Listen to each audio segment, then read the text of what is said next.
Greetings. I want to thank the Victory Christian Center for this opportunity of recording this.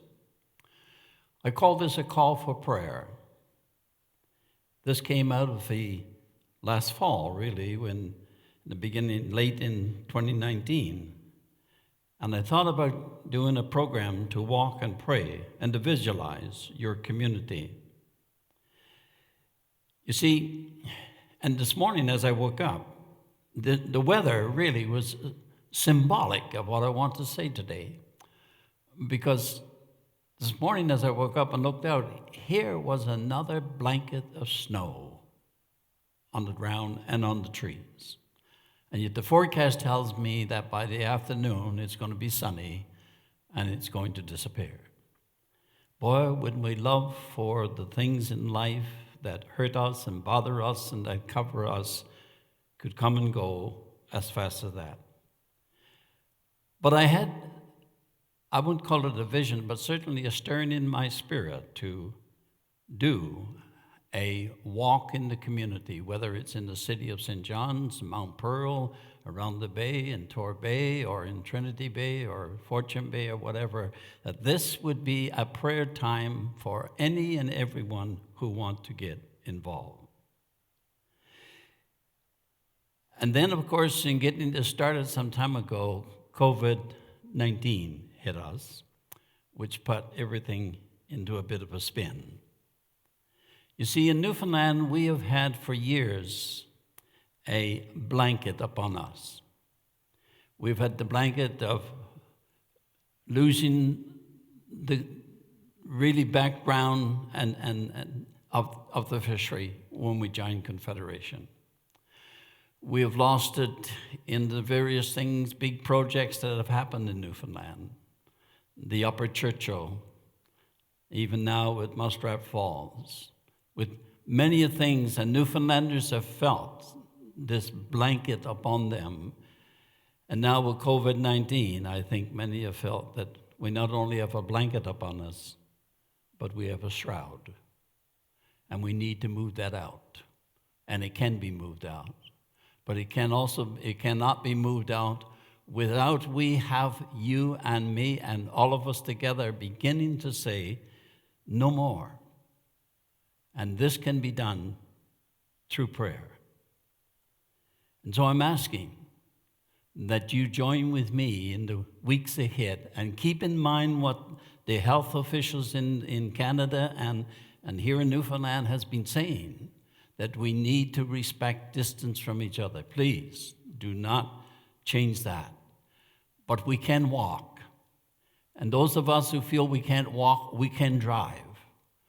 And those of us who can't either walk or drive and need to stay home, you can visualize or go in on Google Maps and you can actually visualize virtually the streets in St. John's and the communities around, because there's so much of there, and you can pray over these areas and streets as you either walk, drive, or visualize.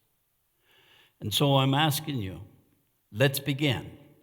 Not with 10 or 15 people, not with 10, with 500 or 600, but literally thousands all across this island. From the southern tip of the Burin Peninsula, north to Nain, or even as far as Cape Chidley. Be a program of prayer and action. You see, when God speaks, it becomes a reality when it's declared. Let's declare it.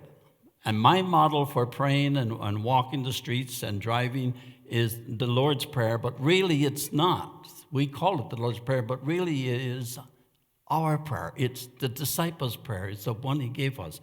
And let me run through just briefly what I do when I walk or drive on streets here in St. John's when I pray the Lord's Prayer.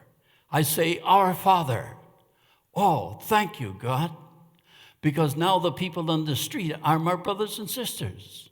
And so we're related. And so I want to pray for my brothers and sisters. And your prayer says to hallow your name. But the greatest way that we can hallow your name is to bring our requests to you, to know that you're our Father. And so we bring this request for this street, this community, this province, and may we so start a wave that will move across this province and move on beyond this province. Which takes me back, of course, to in the last 15 years in this province, we have had people come here and say that Newfoundland is a key to revival to North America. And maybe it's out of one of the worst situations that we've known for many years that this revival can begin. And so why don't we do it together? So it's our Father. Everyone is our brother and sister. Hallowed be thy name. We come to you, O Lord, and hallow your name with our requests. Thy kingdom, Lord, declare it. Thy kingdom, Lord, come now. Thy will be done, Lord.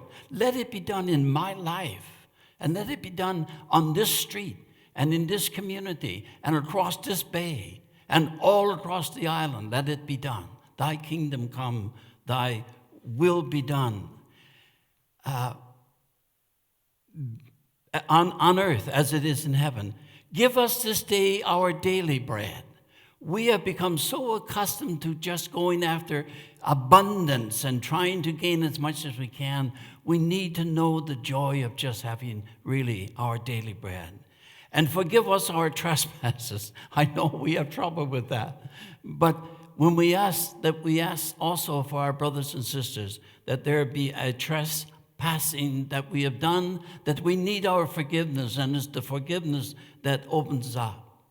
And lead us not into temptation. As I walk, Lord, there are many things that come in my mind, in my thoughts, and in my deeds.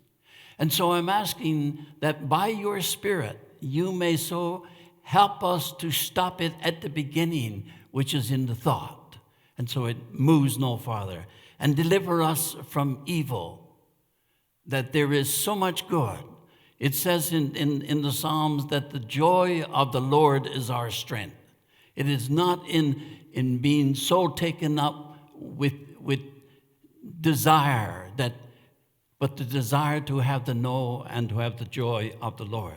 And then as you walk along or as you ride along or as you visualize, you conclude it with a great song. For thine is the kingdom and the power and glory.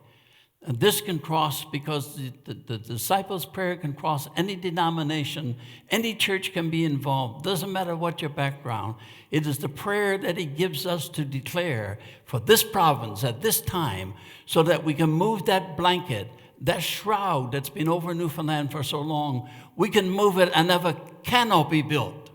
A canopy that needs to be built because we have had people come from all over the world in the last 15 years to say, that revival is to begin, and we feel that it is going to begin here in Newfoundland, so why not let it begin with us? So it's a program, walking and praying for your community and for your street or for your city. It's a program of driving and praying, stopping at various times on that street. It's a program for those who can't walk or can't drive or for whatever reason can begin a visualization of the street and the people that live on it.